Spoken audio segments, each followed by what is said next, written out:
Today we'll be reacting to How to Kill Deadpool on Film Theorist and by MatPat. You know all those parents who took their young kids to see Deadpool, then got super offended by how mature the movie was? Can the opening to Deadpool 2 just be him delivering a PSA on the movie rating system to all parents who don't know better? Now that would be incredible.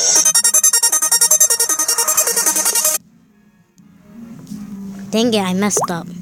You know all those parents who took their young kids to see Deadpool, then got super offended by how mature the movie was? Can the opening to Deadpool 2 just be him delivering a PSA on the movie rating system to all parents who don't know better? Now that would be incredible.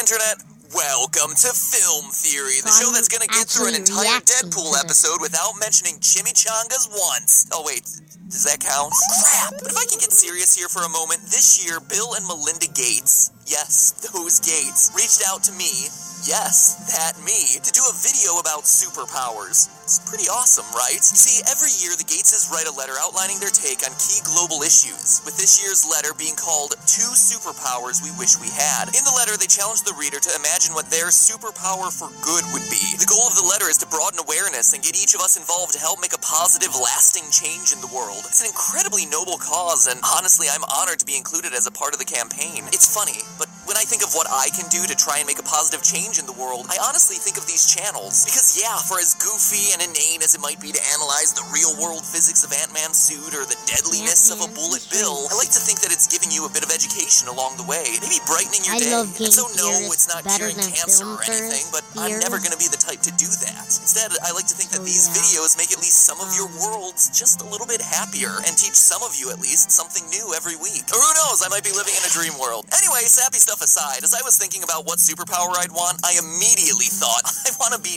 Deadpool.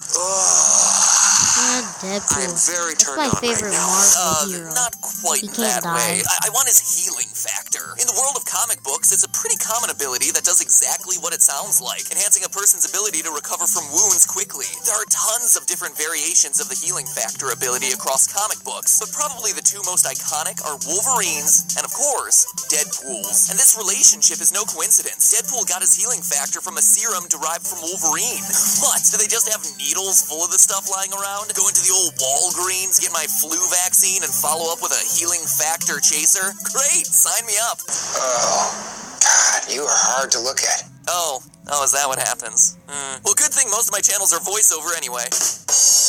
Their regenerative ability gives them an incredibly strong resistance to chemicals and toxins, which is great for protecting against vats of acid, and not so great for getting drunk. It also boosts the immune system, rendering them pretty well protected against most diseases. It even gives them resistance to telepathic control, so no one's hopping into Deadpool's head commanding him to dress as a girl. He's just doing that all on his own. The factor is so quick that it keeps the body's cells from growing old, halting aging almost completely. In short, Deadpool and Wolverine are both basically immortal, which begs the question, how do you kill them? How do you kill the unkillable? If I'm going to inject myself with healing factor, what do I need to look out for here? Well, after doing the research, it looks like most sources have overlooked the factor's one huge weakness, the fatal flaw that makes it easy to take down these 2 characters. Well, most sources have overlooked it anyway, and it's going to surprise you which one happens to be the most accurate. Now first, let me make it clear that I know both characters have died before, but honestly, it's tended to result from some pretty cheap means. So I'm discounting all things that turn off or counteract the healing factor. That, quite frankly, is a cop-out from writers who wrote themselves into a corner by making characters that were too powerful. In my analysis today, we're finishing these guys off in a perfectly natural way that doesn't require some magical anti-heal. Additionally, we're not pulling a Dragon Ball Z and talking about disintegrating every last cell. Too easy as an explanation,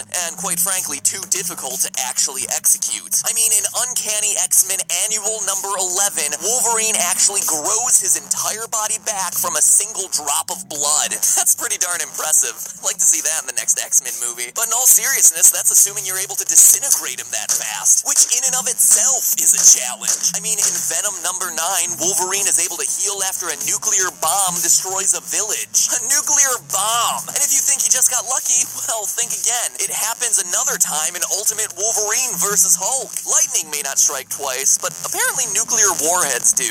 Look, the how to kill them problem is so bad that even Professor Charles Xavier doesn't know. In his Xavier protocols, which are basically his to-do list for when a powerful mutant becomes a threat to the world, he makes a note to himself that reads thusly: decapitation. And you'd think that this is a guy who'd know, right? I mean, say what you want about his non-stop cries of agony in the animated series. The guy is smart, a world leader in mutant abilities, and yet for super healers like Wolvie and DP, decapitation has also been disproven. Man, if you can't behead him and if a bomb can't disintegrate him fast enough, what's gonna do it? I don't know, 2 alternate universe Earths smashing together? Wow, what an oddly specific cosmic event I've just described there. But yes, actually, that'll do it. A multi-universe Earth crash is the exact reason why Deadpool is currently dead in the comics. But again, I'm just a simple man with totally average cosmic altering powers, and I need something that doesn't need to escalate that quickly. Put those nuclear warheads away. Put them away. No. Good. Because the healing factor's weakness is much simpler than all of this. Wolverine, and especially Deadpool, are vulnerable to every single one of you viewers watching right now. And it all has to do with the brain. Or more specifically, memories. Because sure, these guys may be able to regenerate their whole body from a single drop of blood, but one thing the factor can't regenerate is memory. Let me explain. You see, the first thing to understand about memory formation and why you can't regenerate memories is that memories aren't stored. They're not physical things. Neurons, the cells in the brain, are physical things, and healing factor is made to restore or replace damaged cells. But neurons are not the same as memories, and that's the problem here. Memories are signals. A short-term memory, say the last Diet Coke you drank, is a pattern of signals in your mind. Hashtag not sponsored. Hashtag just an addict. Say you drink a Diet Coke, and the sensation you get from it trigger a signal in specific neurons in your prefrontal cortex, the area that stores short-term memory. That signal starts off as an electric potential created by ions moving in and out of the cells at one end of the neuron. That electrical signal then triggers a chemical signal, which is a physical transfer of ions from one neuron to another. Physically transferring ions causes the electrical signals in the next neuron to change, which is how the electrical and chemical signal is carried across a lot of neurons. In short, it's a chain reaction. So how then do these signals create memories? Well, each of your memories has a specific chain reaction of signals across a specific set of neurons. Your Diet Coke signal started the first time you cracked open a Diet Coke and felt its cool, crisp, refreshing burn slide down your throat. When you took that first sip, some of your taste neurons sent a signal to some of your other taste neurons in a specific pattern as you thought, this is bubbly and habit forming. The pattern of neurons firing for your drinking Diet Coke memory is different from the pattern for your drinking orange juice memory, or your tasting chocolate pattern. It's specifically your Diet Coke pattern, and it gives you a specific memory of Diet Coke. I swear this isn't sponsored, I just have a problem. Now, let me be clear. All electrical signals going on between 2 individual neurons is basically the same across the entirety of your brain. What makes something a memory is the specific set of neurons that are activated in association with a particular activity. The brain has 100 million neurons, so if a few of them are involved in each memory, the brain has the theoretical potential to store almost an infinite number of memories based on how many combinations of neurons there are and how many unique patterns of signals you can create. In this way, the brain is an incredible storage system. And how do these things get stored? Well, when you experience something once, a few of your neurons start a signal pattern. When you think back to remember that experience, your brain is actually recreating that same signal pattern again. When you've only experienced something once, you can only dimly recreate that pattern when you think about it, or it fades away pretty fast. If you want to improve your recall of that experience, you have to reinforce it. To do that, you have to experience it again. So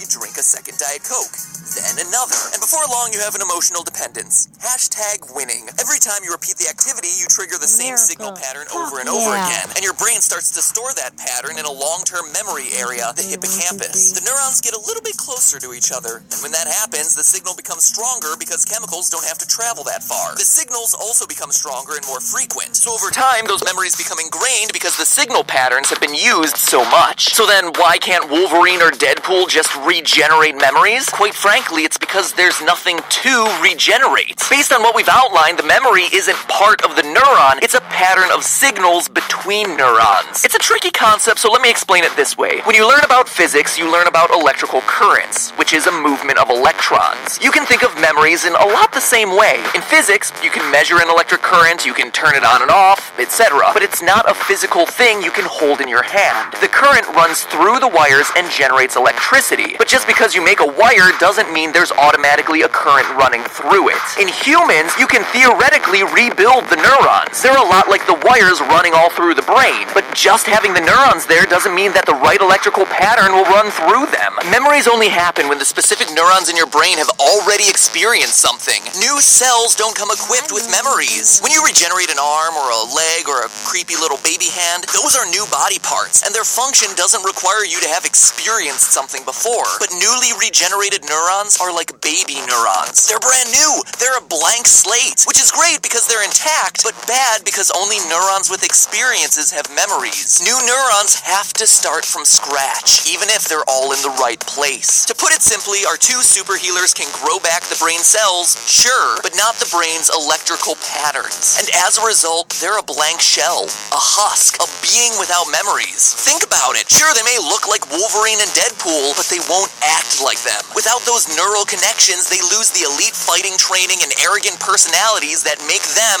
them. It's something that, in my research, literally no one has addressed. Well, almost no one. And that is the biggest irony of all. In the movie X-Men Origins Wolverine, oh yeah, we're talking about that one, a movie, mind you, that is on practically every list of worst superhero movies of all time, the villain Stryker shoots Wolverine multiple times in the head with adamantium bullets, piercing his skull and destroying his brain. His line as he does this, his brain may heal, but his memory won't grow back. And of course, this is exactly what happens. His brain is destroyed and his memories go away. Wolverine has amnesia. And remember, this is a movie so bad that it didn't give Deadpool a mouth. Deadpool, the merc with a mouth. You had one job, guys. One. Then they chose to make him look like Baraka from Mortal Kombat because why not? It's a movie so bad that they mistakenly think that wolves are the same as Wolverines. They can't get that right, but somehow they're the only one who's able to get the science right? I don't even know what to say. And here's the thing, Deadpool is even more vulnerable than Wolverine was in this scene. Logan's skeleton is coated with adamantium, a fictional metal that's basically the hardest material ever created. It took bullets made of the stuff to puncture his skull and damage his brain, which, again, is a huge oversight based on canon lore around adamantium, whatever. This movie sucks. Deadpool, though, on the other hand, doesn't have that advantage. Despite his incredible healing abilities, he still just has a normal human skeleton. Just one well-placed bullet hitting either the frontal cortex or hippocampus would knock out huge percentages of his memory. Of course, his healing abilities would kick in and his head would repair itself, but it wouldn't have any of Wade Wilson's memories, or any memories at all. It would be completely empty, like wiping a hard drive. Destroy the brain, and Wade Wilson, as we know him, ceases to be. Kinda like a zombie. I think Deadpool would appreciate that sort of reference. In the end, I guess it just goes to show, oftentimes good science doesn't result in good movies. But hey, that's just a theory. A film theory. And cut. And before you go, a huge thank you once again to Bill and Melinda Gates for reaching out to me to pontificate a bit about superheroes. Now that I'm wrapping up this video, I recommend taking the next 5 minutes to read their annual letter by clicking the link in the description. If we're talking about real-life superheroes, then the Gateses are two people who definitely fall in that category, using their global influence to inspire others to make a positive difference in the world around them. So read the letter and get inspired to make your mark on the world. Though you may not be the person who cures cancer or brings electricity to Central Africa. Oddly specific reference, I know, but it's in the letter. Remember that being a hero doesn't require something big. You can be someone else's hero by just saying or doing something small for someone else. So go ahead. Today, tell your parents that you love them. Tell a coworker you appreciate them. Take some time to get to know the quiet kid who sits alone at lunch. The world will be a better place for it, one person at a time. And finally, enough sappiness, but let me know in the comments, if you could have one superpower, what would you want? If you say flying, I don't blame you. It's in my top 3, along with healing factor and, I don't know, the power of musical theater. They shall call me Show Tunes Lad, or something. No, if you'll excuse me, I gotta go. Crisp high five? Crisp high five. No, I can't think of a name from. Thanks for watching my reaction, but please subscribe.